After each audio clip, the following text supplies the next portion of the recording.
রাজধানী এখন অনেকটাই ফাঁকা, নেই কোলাহল ও যানবাহনের শব্দ। আজও ঢাকা ছাড়ছেন অনেকেই। সরকার নির্ধারিত চামড়ার মূল্য পাচ্ছেন না মৌসুমী ব্যবসায়ীরা, আড়তদারদের বিরুদ্ধে সিন্ডিকেটের অভিযোগ। বিশ্বকাপে গ্রুপ পর্বের শেষ ম্যাচে ওয়েস্ট ইন্ডিজের দাপট, আফগানিস্তানের বিপক্ষে 104 রানের জয়।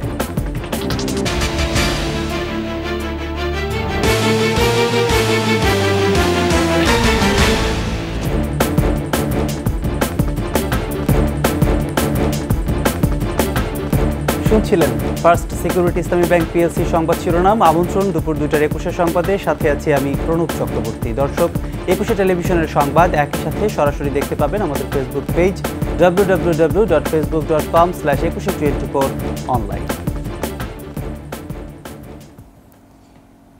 চিরচেনা রাজধানী ঢাকা এখন অনেকটাই ফাঁকা, জনমানবহীন। নেই যানবাহনের তীব্র হর্ন আওয়াজ, তবে কিছু কর্মজীবী আছেন পথে। এদিকে ঈদ উদযাপনে নারীর টানে আজও ঢাকা ছাড়ছেন অনেকেই। আদিত্য মামুনের রিপোর্ট। ঈদের দ্বিতীয় দিনে আরও অচেনা শহর যেন ঢাকা। যানজট আর কোলাহলমুক্ত শান্ত নগরী। প্রকৃতিও পেয়েছে স্বস্তি, বাতাসেও নেই সীসার দাপট। যাত্রী কম থাকায় গণপরিবহনও কম, তবে গতি হাঁকিয়ে ছুটছে ব্যক্তিগত বাহনগুলো। জীবিকার সন্ধানে পথে আছেন কেউ কেউ। ভাড়া একটু কম এখন, সবাই তো দেশ বাড়িতে গেছে। প্রায় প্রতিটি সিগন্যালে মোতায়েন আছে সড়ক শৃঙ্খলার দায়িত্বে নিয়োজিত ট্রাফিক পুলিশ। গাড়ি ঘোড়া একদমই কম, প্রেশার একদমই কম, যে কারণে ঈদের দ্বিতীয় দিন সকালে আমরা বেশ রিল্যাক্সে আছি বলা যায়। এদিকে আজও ঢাকা ছাড়ছেন রাজধানীবাসী। ভিড় আছে বাস টার্মিনালে আর রেলওয়ে স্টেশনে। আমরা তো ভাবছিলাম যে হয়তো মনে হয় ঈদের পর দিন একটু জাম কম হবে, কিন্তু না, সেটা তো হইল না। টিকিট সিটির মধ্যে পাওয়া যায় না, স্ট্যান্ডিং টিকিট লইছে। স্বস্তি স্বাচ্ছন্দ্যের ঈদযাত্রায় টিকিটিং সহ সার্বিক সুবিধা দেখভালে ব্যস্ত সংশ্লিষ্টরা। তো 24 জোড়া আন্তনগর ট্রেন এবং 17 জোড়া mail commuter train Dhaka station ছেড়ে যাবে। এর মধ্যে একটি স্পেশাল ট্রেন ঢাকা দেওয়ানগঞ্জ রোডে চলাচল করবে। ছুটি শেষে আবারও কর্মব্যস্ততায় কোলাহলে নিজস্ব চেহারায় ফিরবে রাজধানী। আদিত্য মামুন, 21 টেলিভিশন, ঢাকা। সরকার নির্ধারিত মূল্যের চেয়ে কম দামে চামড়া কেনার কথা জানিয়েছেন আড়তদাররা। আর Bangladesh hide and skin merchant association বলছে এবারে চামড়ার দাম গতবারের চেয়ে বেশি। এদিকে সঠিক মূল্য না পাওয়ার অভিযোগ খুচরা ও মৌসুমী ব্যবসায়ীদের। তহিদুর রহমানের রিপোর্ট। ঈদের দ্বিতীয় দিনে রাজধানীর কাঁচা চামড়ার আড়ত খ্যাত পোস্তা এলাকার প্রায় প্রতিটি আড়তে ভরে গেছে চামড়া। কাঙ্ক্ষিত চামড়া কিনতে পেরে খুশি আড়তদাররাও। 600 টাকার চামড়া 600 টাকা, 1000 টাকার চামড়া 1000 টাকা। অন্যান্য তুলনায় এবারকার চামড়ার বাজারটা ভালোই গেছে। ফিরে চামড়ার দাম কম গেছে, এইবার চামড়া অনেক দাম গেছে।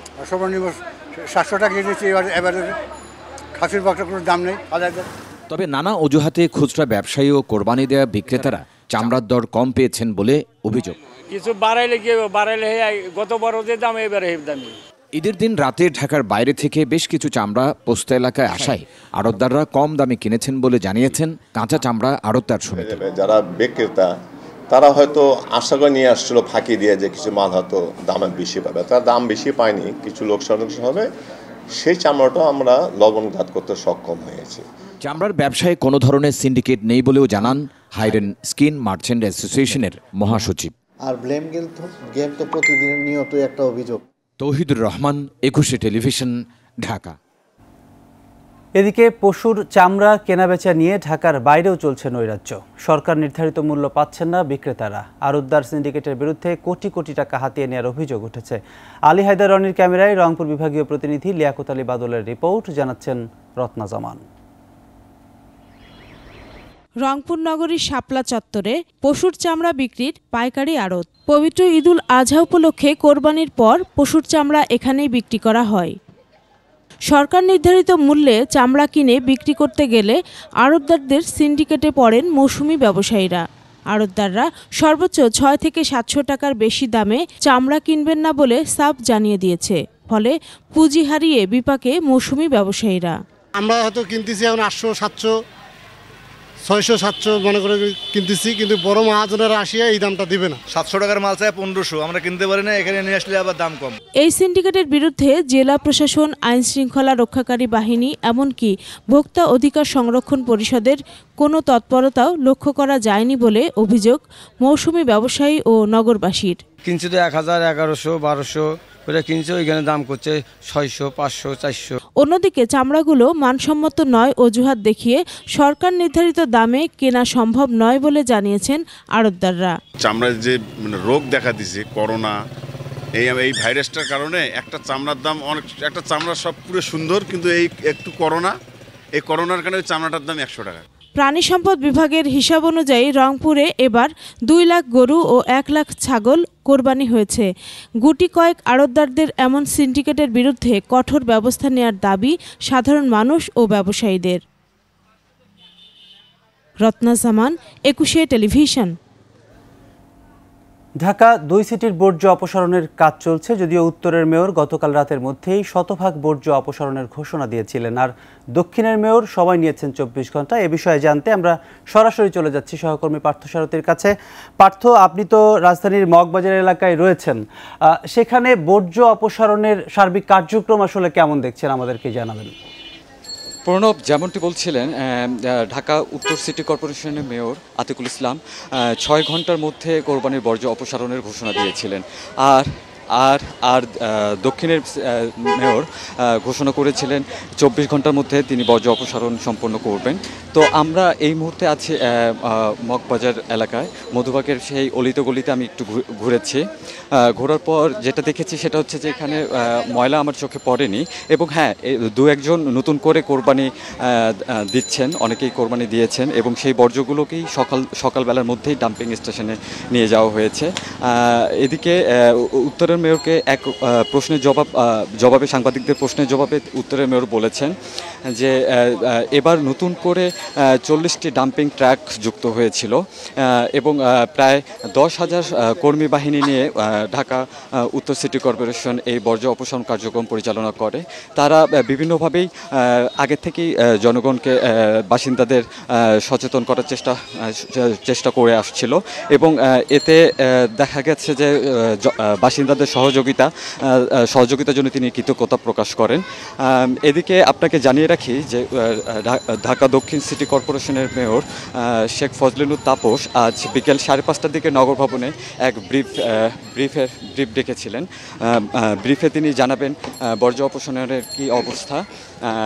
এই ছিল আমার কাছে সর্বশেষ পরিস্থিতি। প্রণব। পার্থ, ধন্যবাদ আপনাকে।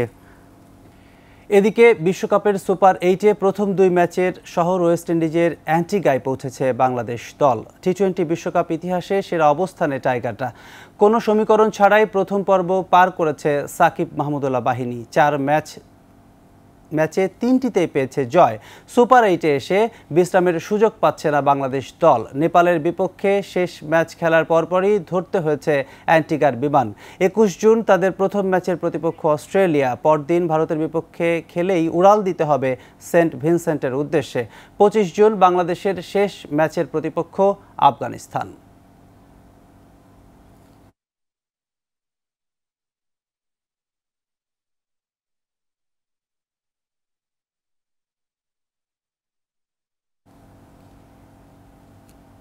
নিচ্ছি সংবাদ বিরতি, যখন ফিরছি তখন থাকছে। উজানের ঢল ও টানা বৃষ্টিতে সিলেটে ফের বন্যা, তলিয়ে গেছে বিস্তীর্ণ এলাকা, পানিবন্দী 2 লাখ মানুষ।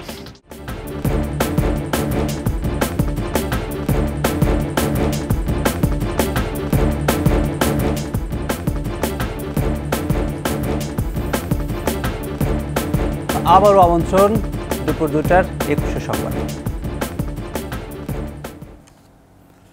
আওয়ামী লীগ দুর্নীতির বিরুদ্ধে জিরো টলারেন্স নীতিতে বিশ্বাসী। যে যত প্রভাবশালী হোক, দুর্নীতির অভিযোগ পেলে ব্যবস্থা নেওয়ার হুঁশিয়ারি দিলেন আওয়ামী লীগ সাধারণ সম্পাদক ও সেতুমন্ত্রী ওবায়দুল কাদের। ধানমন্ডিতে আওয়ামী লীগ সভাপতির রাজনৈতিক কার্যালয়ে মিয়ানমার ইস্যুতে সাংবাদিকদের জানান, আরাকান আর্মির ছোড়া গুলিতে দেশের সার্বভৌমত্ব হুমকির মুখে পড়ার সুযোগ নেই। আমরা কাউকে আক্রান্ত করব না, তবে আক্রান্ত হলে বসে থাকবে না সরকার। দুর্নীতিবাজদের কোনো ছাড় দেয়া হবে না বলে সাফ জানান ওবায়দুল কাদের।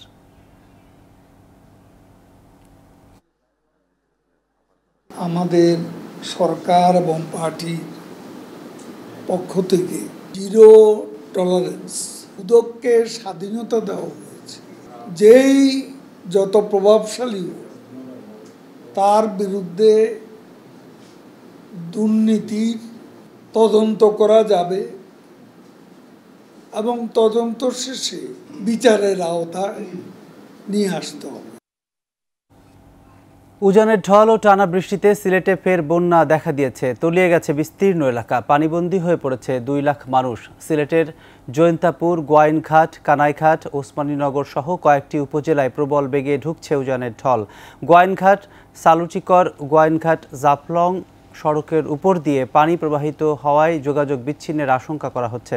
কানাইঘাট উপজেলা সদরে কোমর পরিমাণ পানি প্রবাহিত হচ্ছে। এছাড়া সুরমা নদীর পানি বিপদসীমার উপর দিয়ে প্রবাহিত হওয়ায় নগরের 10 ওয়ার্ডের 25টি এলাকায় পানি ঢুকে পড়েছে। এদিকে সুনামগঞ্জে উজান থেকে নেমে আসা পানিতে সুরমা নদীর পানি বিপদসীমার 67 সেন্টিমিটার উপর দিয়ে প্রবাহিত হচ্ছে। এরই মধ্যে বিশম্বরপুর, তাহিরপুর, দোয়ারা বাজার, ছাতক ও জগন্নাথপুর উপজেলায় নিম্নাঞ্চলের বেশ কয়েক গ্রাম প্লাবিত হয়েছে। সড়ক ডুবে যাওয়ায় বন্ধ রয়েছে যান চলাচল।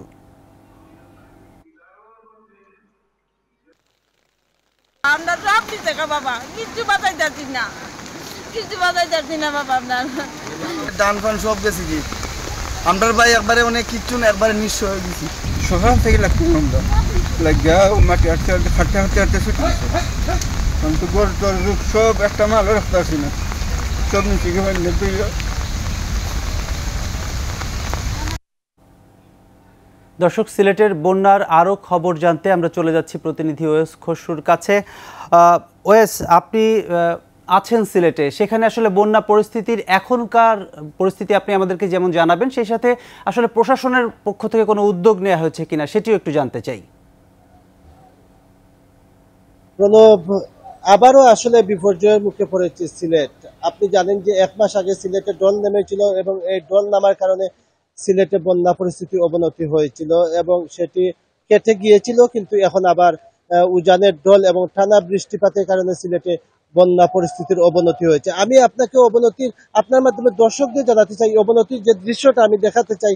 আমি এখন আছি আসলে সিলেট নগরীর তালতলা এলাকায় এবং এটি হচ্ছে সিলেটের ঠিক আমাদের আদালত পাড়া এবং কোর্ট পয়েন্টের ঠিক পাশেই একটি এলাকা এবং ব্যস্ততম একটি এলাকা। আপনারা দেখতে পাচ্ছেন যে তালতলা এলাকায় কোথাও হাঁটু পানি এবং কোথাও কোমর পানি দেখা যাচ্ছে এবং এখানকার যে দোকানপাট রয়েছে সেই দোকানপাটগুলো তলিয়ে আছে, বিশেষ করে ফার্মেসিগুলো পানির নিচে তলিয়ে আছে। আমরা সিলেটের এই যে বিপর্যয়, এই বিপর্যয়টা শুধু সিলেট নগরীতে না, সিলেটের আসলে উজানের যে 4টি উপজেলা আছে, জৈন্তাপুর, কানাইঘাট এবং জকিগঞ্জ ও কোম্পানিগঞ্জ, 4টি উপজেলার বিস্তীর্ণ এলাকা প্লাবিত হয়েছে এবং ইতিমধ্যে মানুষজন আটকা পড়েছে। প্রশাসনের পক্ষ থেকে আমাদের জানিয়েছে প্রায় 2 লাখ মানুষ এখন পানিবন্দী রয়েছেন, কিন্তু বাস্তবে এর পরিমাণ আরো বেশি হবে। তবে ইতিমধ্যে প্রশাসনের পক্ষ থেকে শুকনো খাবার বিভিন্ন আশ্রয় কেন্দ্রে দেওয়া হচ্ছে এবং 570টি আশ্রয় কেন্দ্র প্রশাসনের পক্ষ থেকে প্রস্তুত রাখা হচ্ছে। শুকনো খাবার এখনো দেওয়া হচ্ছে, এখনো মানুষজন আশ্রয় কেন্দ্রে উঠছেন এবং তাদেরকে আসলে স্বাভাবিক অবস্থায় নিয়ে আসার চেষ্টা করা হচ্ছে। তবে যে বিপর্যয়ের কথা বলছিলাম, সেই বিপর্যয়টি আসলে কতদিন থাকে, বৃষ্টিপাত এখনো অব্যাহত আছে, এখনো উজানের ঢল অব্যাহত আছে, বিপর্যয় আসলে কতদিন থাকে সেটি এখনো আবহাওয়া অধিদপ্তর কিংবা পানি উন্নয়ন বোর্ডের কর্মকর্তারা আমাদের জানাতে পারেননি। এখন শুধু অপেক্ষায় থাকতে হবে যে পানি কতটুকু বাড়ে। প্রণব, এই ছিল সিলেটের বন্যার সর্বশেষ খবর। ধন্যবাদ ওয়েস খসরু আপনাকে। দর্শক, সিলেট থেকে আমাদের সহকর্মী ওয়েস খসরু জানাচ্ছিলেন আসলে সিলেটের পরিস্থিতি এখন অনেক ভয়াবহ। সেখানকার মানুষ যারা রয়েছেন সিলেট এবং সুনামগঞ্জ, তাদের পরিস্থিতি আমরা ওয়েস খসরুর কাছে জানছিলাম। আমরা এখন চলে যাচ্ছি বিরতিতে। বিরতি থেকে ফিরে এসে আমাদের কাছে আরও যা থাকছে।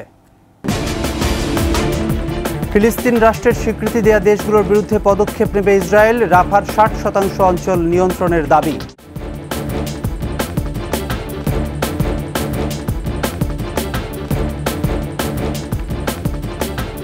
আবারও আমন্ত্রণ দুপুর 2টার 21 সংবাদ। এবার আন্তর্জাতিক সংবাদ।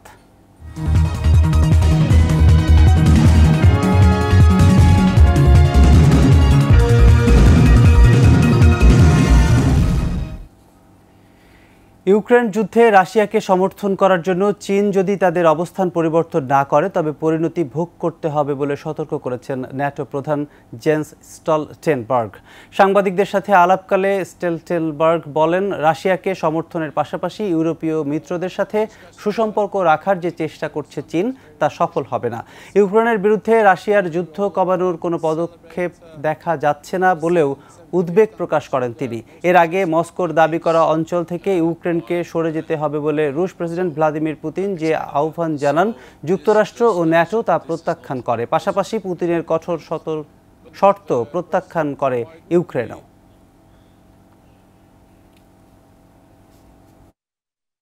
এর সাথে শেষ করছি দুপুর 2টার 21 সংবাদ। যাবার আগে ফার্স্ট সিকিউরিটি ইসলামী ব্যাংক পিএলসি সংবাদ শিরোনামগুলো আরও একবার। রাজধানী এখন অনেকটাই ফাঁকা, নেই কোলাহল ও যানবাহনের শব্দ। আজও ঢাকা ছাড়ছেন অনেকেই। সরকার নির্ধারিত চামড়ার মূল্য পাচ্ছেন না মৌসুমী ব্যবসায়ীরা, আড়তদারদের বিরুদ্ধে সিন্ডিকেটের অভিযোগ। বিশ্বকাপে গ্রুপ পর্বের শেষ ম্যাচে ওয়েস্ট ইন্ডিজের দাপট, আফগানিস্তানের বিপক্ষে 104 রানের জয়।